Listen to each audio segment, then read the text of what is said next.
Oke, lanjut teman-teman. Untuk pembahasan terakhir di P18.5 ini, kita akan membahas mengenai konsinyasi ya. Itu terdapat di poin D. Di poin D ya. Sebelumnya kita coba lihat sedikit materinya dulu. Oke, jadi konsinyasi itu adalah hubungan prinsipal agen di mana produsen atau penjual induk yang disebut dengan consignor akan mengirimkan dan menitipkan barang kepada pihak lain atau agen disebut consignee ya. Nah, jadi di sini ada induknya dan ada distributornya, gampang gitulah. Ada induk dan ada distributor untuk dijual kepada pembeli. Nah, hak kepemilikan barang ini, jadi untuk barang konsinyasi ini tetap tetap menjadi miliknya si induk perusahaannya ini. Nah, sampai barang itu terjual. Kalau diterjual berarti udah jadi milik si pembeli.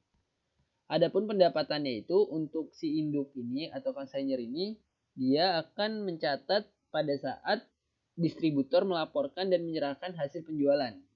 Jadi di sini dia mencatatnya itu si induknya ini mencatat saat ada laporan intinya.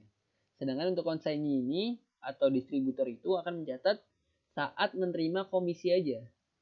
Nah, oke, kita langsung lihat di 18.5.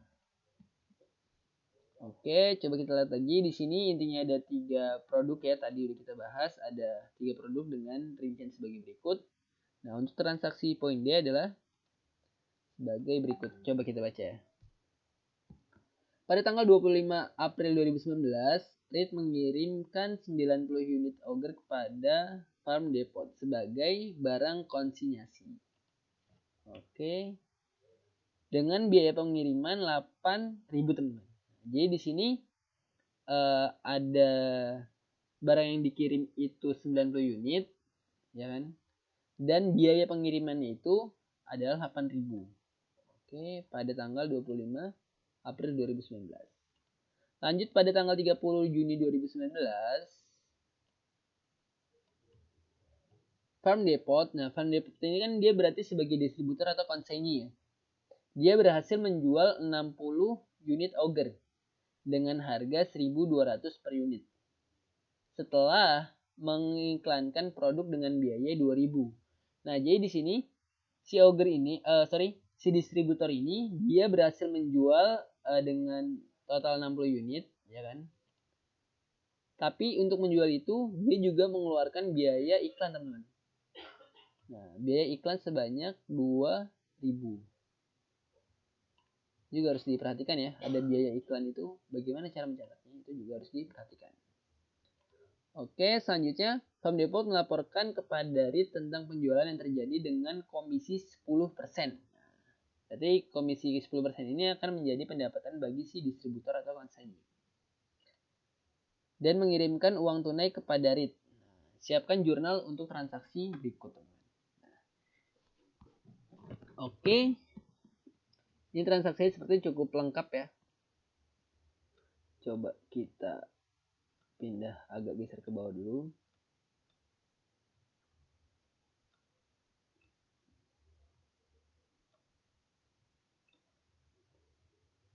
Oke. Ini seperti soalnya cukup lengkap. Nah, kita coba jurnal satu persatu ya. Yang pertama pada tanggal 25 April, pengiriman barang konsinyasi. Nah, jadi untuk pengiriman barang ini, yang mencatat itu cuma di sisi induk aja atau consignor aja. Dengan jurnal pengalian aja 90 unit ya berarti yang dikirimkan dikali dengan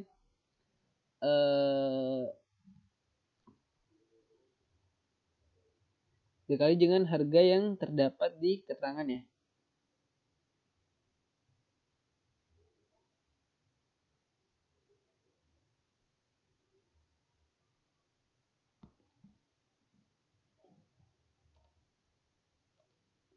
Nah, yang pertama pengiriman tadi inventory konsinyasi. Jadi barang konsinyasi pada finished good inventory sebesar berapa? 90 unit dikali dengan costnya teman-teman. Costnya itu tadi di sini adalah 800 ya untuk Auger.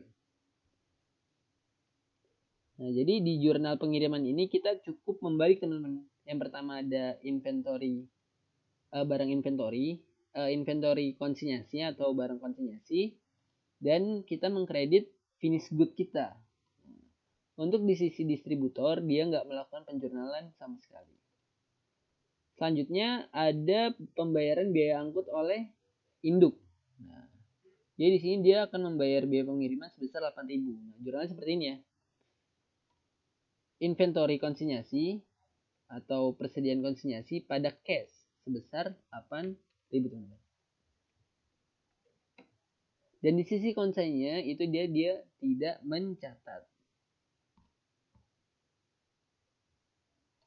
Lanjut ke tanggal 30 Juni berarti nih. Pada 30 Juni distributor berhasil menjual 60 unit dengan harga 1.200 dan biaya iklannya teman-teman 2.000. Untuk biaya iklan itu hanya dicatat di sisi konsinya ya, karena dia terjadi di pihak distributornya.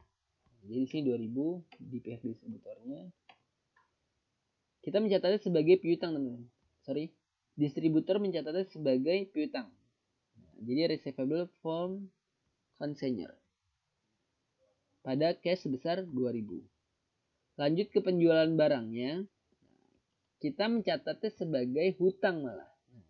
Jadi kalau kita mengeluarkan kas kita catat sebagai piutang, kayak gini kan nombokin biaya iklan nih. Jadi kita catat sebagai piutang, Sedangkan untuk penjualan barang karena kita menerima uang, kita mencatat sebagai hutang. Sebesar berapa tadi? 1.200 ya kan, dikali dengan 90 unit. 1.200 ini kita lihat dari soal tadi. Terjualnya adalah 1.200 per unit. Dan yang terjual cuma 60 unit bukan 90 unit.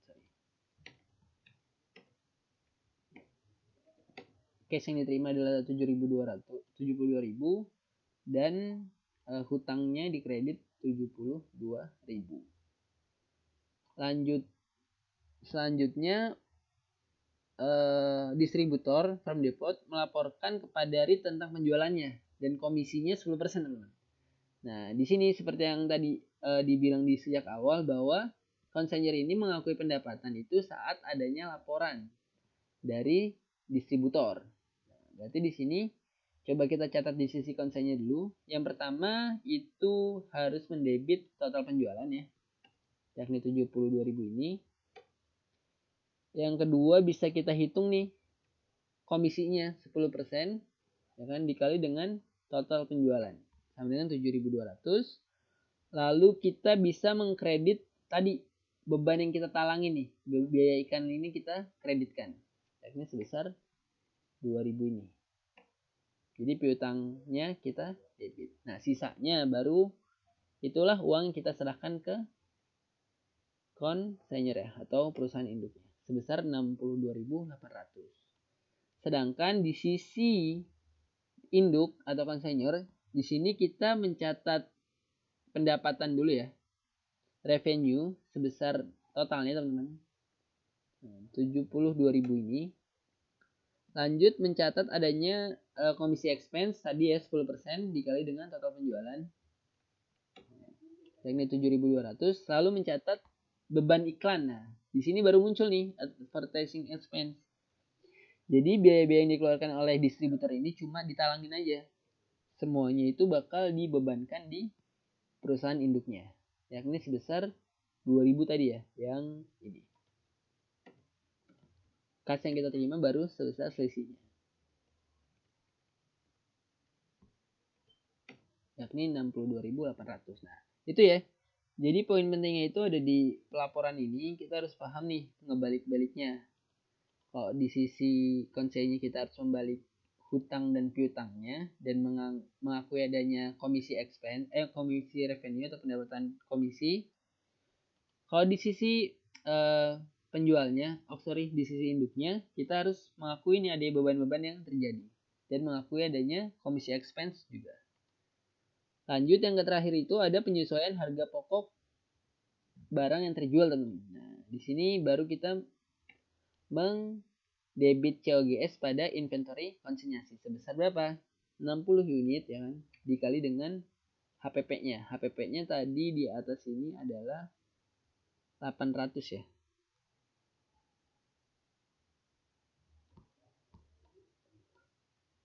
HPP-nya tadi 800. Kemudian 48.000 sekian. Oke, jadi itu ya. Ada beberapa poin tuh, ada pengiriman, ada pembayaran biaya angkut, biaya iklan oleh konsennya, terus ada barang konsinyasi, penjualannya, ada pelaporan, dan penyesuaian. Nah, intinya kalau di sisi konsennya ini, kalau ada pengeluaran apapun itu terkait dengan barang konsinyasi, meskipun dia jumlahnya besar atau kecil, dia akan mencatat sebagai piutang ya, bukan sebagai beban. Karena nanti bebannya semuanya diakui oleh si konsenjernya. Oke, itu aja mungkin. Terima kasih.